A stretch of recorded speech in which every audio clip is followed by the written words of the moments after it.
8.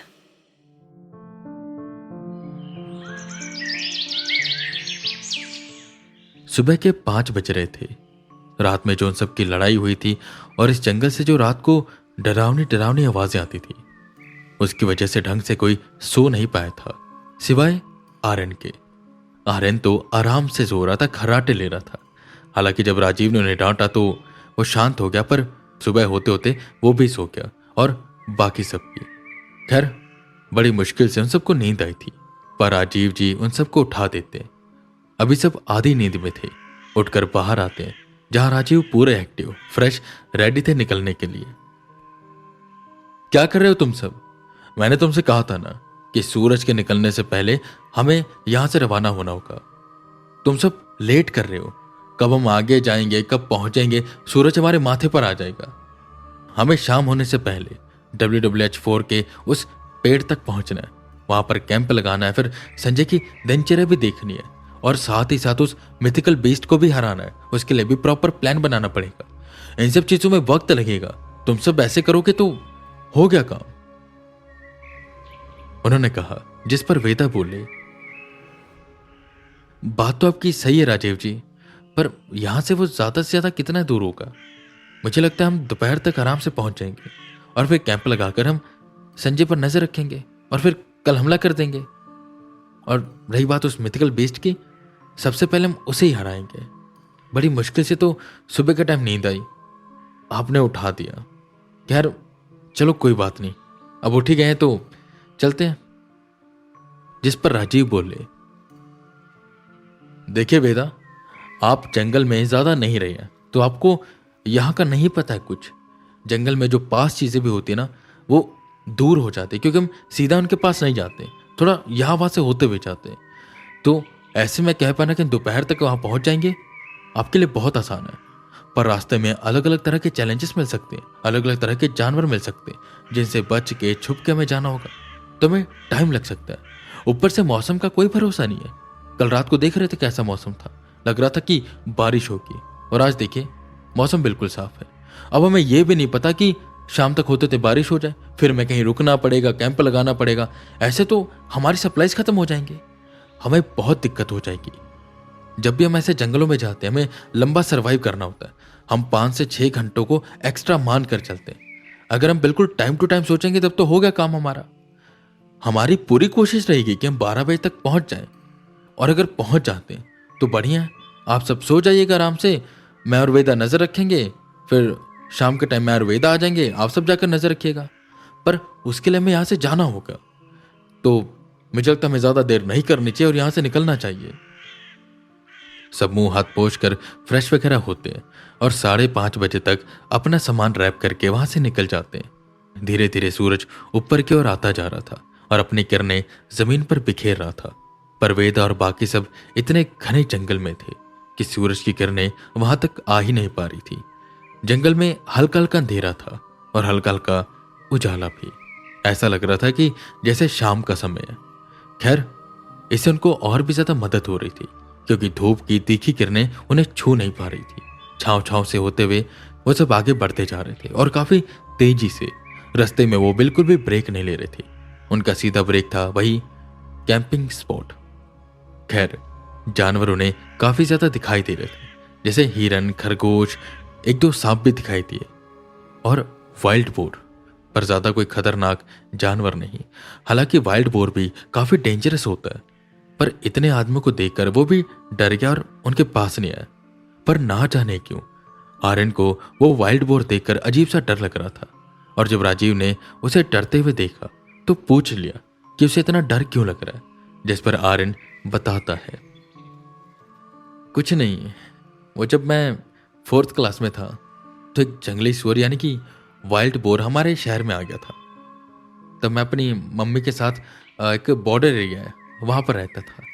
पापा मेरे दिल्ली में रहते थे, वहीं पर जॉब करते थे। हमारा होम टाउन वही बॉर्डर एरिया था और हम बॉर्डर के काफ़ी पास थे। मतलब हम पाकिस्तान का बॉर्डर शेयर कर रहे थे। तो वहाँ पर मैं स्कूल में गया हुआ था, तो पता चलता है कि कोई जंगली सुअर मतलब आज़ाद हो गया था या कुछ, पता नहीं।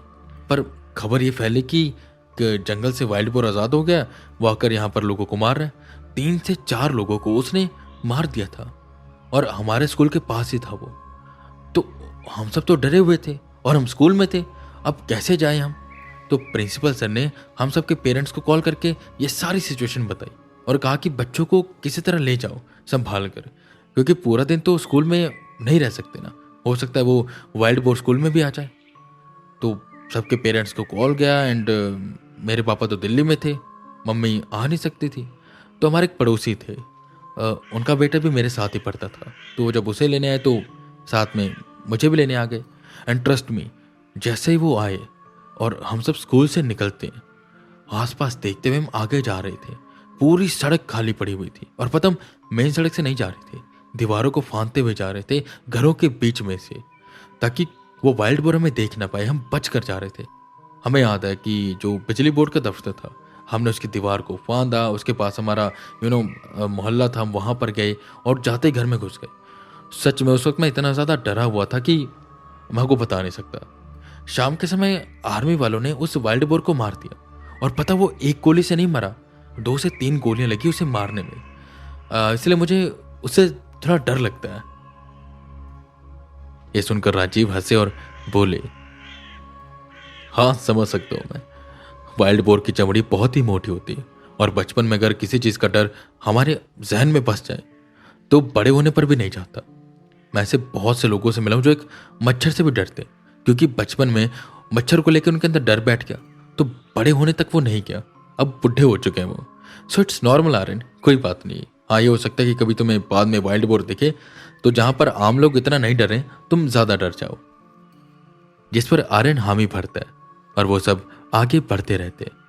ऐसे बढ़ते बढ़ते वो काफी आगे तक आ गए और दोपहर के 2 बजे तक वो सब वहां पर पहुंच गए जहां पर लिखा हुआ था WWH4, एक बड़े से पेड़ पर।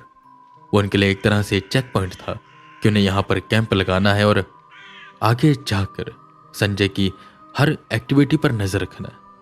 बिना किसी ब्रेक के वो यहां पर सीधा आए थे, तो काफी थक चुके थे। कोई चट्टान पर तो कोई बैठने की ठीक ठाक जगह देखकर बैठ गया और आराम करने लगा कि तभी राजीव बोले, ओके, तो हम अपने कैंप पॉइंट पर आ चुके हैं एंड गुड कि हमें ज्यादा टाइम नहीं लगा, क्योंकि वो जो चेक पॉइंट्स थे जो स्काउट टीम ने लगाए थे उन्होंने हमारी काफी मदद की। खैर, थैंक्स टू देम। बट अब यहां पर हमें अपना कैंप लगाना होगा। खूंखार जानवर तो हमें रास्ते में दिखे नहीं, पर फिर भी हम अलर्ट बेल लगाएंगे, कुछ भी हो सकता है। हो सकता है मैं 2-3 दिन यहीं पर रुकना पड़े। तो कैंप वगैरह लगाते, फिर आप सोइए, हम जाएंगे संजय की दिनचर्या देखने, एक अच्छा सा प्लान बनाएंगे और फिर उसके ऊपर वार करेंगे। जिस पर सबने हामी भरी और टेंट लगाना शुरू कर दिया। स्मृति प्रिया खाना बना रही थी, सब बैठकर खाना खाते हैं। आर्यन, स्मृति, प्रिया सोने के लिए चली जाती हैं और वहीं वेदा और राजीव जाते हैं WWH0 पर, जो एक बड़े से पेड़ पर लिखा हुआ था। वो एक चेक पॉइंट था जहां से वो सब नजर रख पाते उस गांव की तरफ। वो थोड़ी सी चोटी पर था, तो वहां से गांव साफ साफ दिखाई दे रहा था। उस गांव में बनी झोपड़ी अब तक हल्की हल्की ढह चुकी थी, बड़ी बड़ी झाड़ियां हो गई थी। और जिस आदमी की फोटो एजेंट MK ने वेदा को दिखाई थी, वही आदमी गांव के बिल्कुल बीचों बीच खड़े एक बड़े पीपल पेड़ के नीचे सिंहासन लगाए बैठा हुआ था। और वही उसके पीछे एक बड़ा सा सफेद रंग का टाइगर बैठा था, जो मिथिकल बीस्ट था। संजय के सामने गांव वाले उन जानवरों की सेवा कर रहे थे। कोई नहलवा रहा था उन जानवरों को, कोई उनके लिए खाना ला रहा था, तो कोई उन्हें बस सहला रहा था। और यही उन गांव वालों का काम था। वही संजय ये सब बैठा देखकर खुश हो रहा था और बगल में रखे फल फ्रूट खा रहा था। वेदा और राजीव वहीं पर छुपे हुए थे और पूरी नजर बनाए हुए थे संजय की एक एक हरकत पर। और इन्हीं एक्टिविटी पर नजर रखते हुए उन्हें एक प्लान भी बनाना था जिससे वो संजय को हरा सके।